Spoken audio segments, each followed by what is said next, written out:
ආයුබෝවන් යාළුවනේ. අපි කලින් වීඩියෝ එකෙන් කතා කළා කොහොමද මේ සිංගල් ප්‍රොඩක්ට් view එකේ UI එක Tailwind CSS වලින් හදන්නේ කියලා. හැබැයි අද අපි යන්නේ මේකේ නියම මොළය එහෙමත් නැත්නම් බෑක් එන්ඩ් එකේ වැඩ කරන්නේ කොහොමද කියලා බලන්න. අද අපි මේ වීඩියෝ එකෙන් කතා කරනවා PHP සහ MySQL පාවිච්චි කරලා database එකේ තියෙන product විස්තර, sellerගේ තොරතුරු, ratings සහ reviews කොහොමද එකම පිටුවකට නිවරදිව ගෙන්න ගන්න කියලා. මේකේ තියෙන සංකීර්ණ SQL joins සහ logic එක මම අද ඔයාලට පියවරෙන් පියවර පැහැදිලි කරනවා. ඔයාලා dynamic web application එකක් හදන්න ඉගෙන ගන්නවා නම් මේ back end logic එක තේරුම් ගන්න එක අනිවාර්යයි. ඕනෑම වෙබ් පිටුවක බෑක් එන්ඩ් එක ආරම්භ වෙන්නේ ආරක්ෂාව සහ හඳුනා ගැනීමෙන්.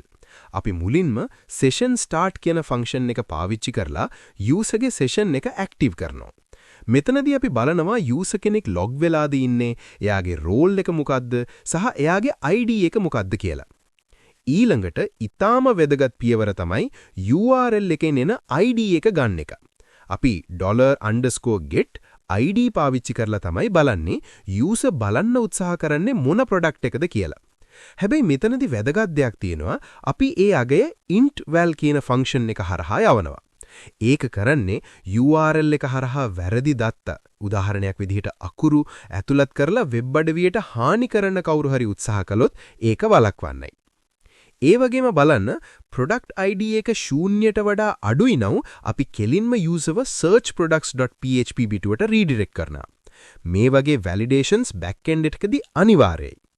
දැන් අපි එන්නේ මේ පිටුවේ තියෙන වැදගත්ම කොටසට.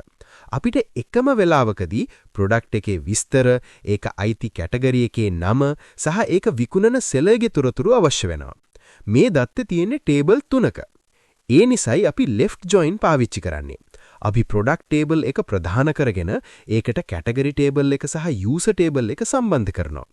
මෙතනදී p.categoryid = c.id සහ p.sellerid = u.id කියන සම්බන්ධතාවන් පාවිච්චි කරලා තමයි අදාළ දත්ත ගලපගන්නේ. විශේෂයෙන්ම බලන්න අපි මෙතනදී where p.status = active කියලා condition එකක් දාලා තියෙනවා. ඒ කියන්නේ යම් කිසි product එකක් seller විසින් අයින් කරලා තිබුණොත් ඒක මේ පිටුවේ පෙන්වන්නේ නැහැ. database එකෙන් දත්ත ආවේ නැත්නම් අපි වහාම userව පිටුවෙන් ඉවත් කරනවා. මේක තමයි dynamic system එකක නිවැරදි දත්ත කළමනාකරණය.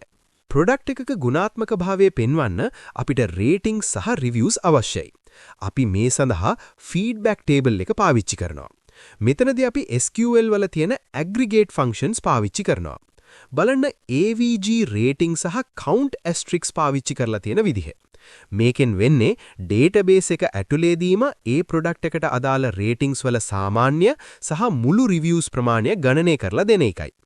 PHP පැත්තෙන් මේක ගණනය කරනවට වඩා database query එකකින් කරන එක වේගවත්. තවත් වැදගත් දෙයක් තමයි students count එක. අපි ඒක ගන්නේ order table එකෙන්. හැබැයි අපි මෙතනදී count distinct user ID පාවිච්චි කරනවා.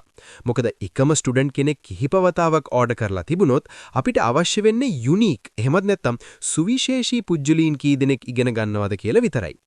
මේ පිටුවේ තවත් විශේෂ අංගයක් තමයි sellerගේ reputation එක පෙන්වන එක. අපි මෙතනදී ඒ instructorට අදාළ මුළු course ගණන, මුළු students ලගේ ගණන සහ එයාගේ overall rating එක ගණනය කරනවා. මෙතනදී අපි ටිකක් සංකීර්ණ query එකක් පාවිච්චි කරනවා. coalescence f.rating = 0 කියන ෆන්ක්ෂන් එකෙන් කරන්නේ යම්කිසි product එකකට rating එකක් නැත්නම් ඒක null වෙන වෙනුවට ශූන්‍ය ලෙස සලකන එකයි. ඊළඟට more by this seller කොටස බලන්න. මෙතනදී අපි කරන්නේ දැනට user බලන product එක හැර p.id not equal to ඒ sellerම දාපු වෙනත් product තුනක් select කරගන්න එකයි. මේකෙන් userට තවත් විකල්ප ලබා දෙන්න පුරුවන්. මේ හැම query එකකදීම අපි prepared statements පාවිච්චි කරනවා. ඒ කියන්නේ යශක ලකුණ පාවිච්චි කරනවා. ඒක SQL injection ප්‍රහාර වලින් ආරක්ෂා වෙන්න තියෙන හොඳම ක්‍රමයයි. දැන් අපි කතා කරන්නේ user experience එක වැඩි කරන logic එකක් ගැන. මේ product එක user දැනටමත් මිලදීගෙන තියෙනවනල් එයාට ආයෙත්ම buy කරන්න button එකක් පෙන්වන එක තේරුමක් නැහැ. ඒ නිසා අපි back end එකෙන් පරීක්ෂා කරනවා order table එකේ මේ product ID එක සහ මේ user ID එක තියෙන record එකක් තියෙනවද කියලා. ඒ වගේම තමයි watch list එක සහ cart එකත්. මේ දත්ත බූලියන් අගයන් විදිහට එහෙමත් නැත්නම් true සහ false විදිහට අපි variables වල තියාගන්නවා. ඊට පස්සේ UI එකේදී අපි ඒ variables පාවිච්චි කරලා enroll now button එක පෙන්වන වෙලුවට already enrolled වගේ message එකක් පෙන්වනවා. මේක තමයි context aware එහෙමත් නැත්නම් පරිශ්‍රීයකයට ගැළපෙන අයුරෙන් ක්‍රියා කරන backend එකක් කියන්නේ. අවසාන වශයෙන් අපි බලමු කොහොමද watch list එක වගේ දේවල් පිටුව refresh වෙන්නේ නැතුව උපඩේට් වෙන්නේ. ඒකට අපි පාවිච්චි කරන්නේ JavaScript වල තියෙන fetch API එක. user හදවතක සලකුණ ක්ලික් කළාම JavaScript මගින් product ID එක watchlistprocess.php කියන backend ගොනමට යවනවා. ඒ ගොනම database එක update කරලා අපිට JSON response එකක් යවනවා. ඒ response එක ලැබුණට පස්සේ අපි UI එකේදී watchlist කියලා වෙනස් කරනවා. මේ විදිහට PHP backend එක සහ JavaScript එකට එකතු වෙලා වැඩ කරනකොට තමයි ඊටමත් සාර්ථක modern web අඩවියක් නිර්මාණය වෙන්නේ. ඉතින් යාළුවනේ අද අපි ඊටමත් ගැඹුරින් සාකච්ඡා කළා single product view එකේ backend logic එක ගොඩනගන විදිහ. SQL joins, aggregations සහ security ගැන ඔයාලට දැන් හොඳ අවබෝධයක් ලැබෙන්න ඇති කියලා මම හිතනවා. මේ කෝඩ් එකේ තව දේවල් වෙනස් කරලා අත්හදා බලන්න. අපේ channel එක subscribe කරලා දිගටම අපිත් එක්ක එකතු වෙලා ඉන්න. ඊළඟ වීඩියෝ එකෙන් අපි හමු වෙමු. හැමෝටම සුබ දවසක්.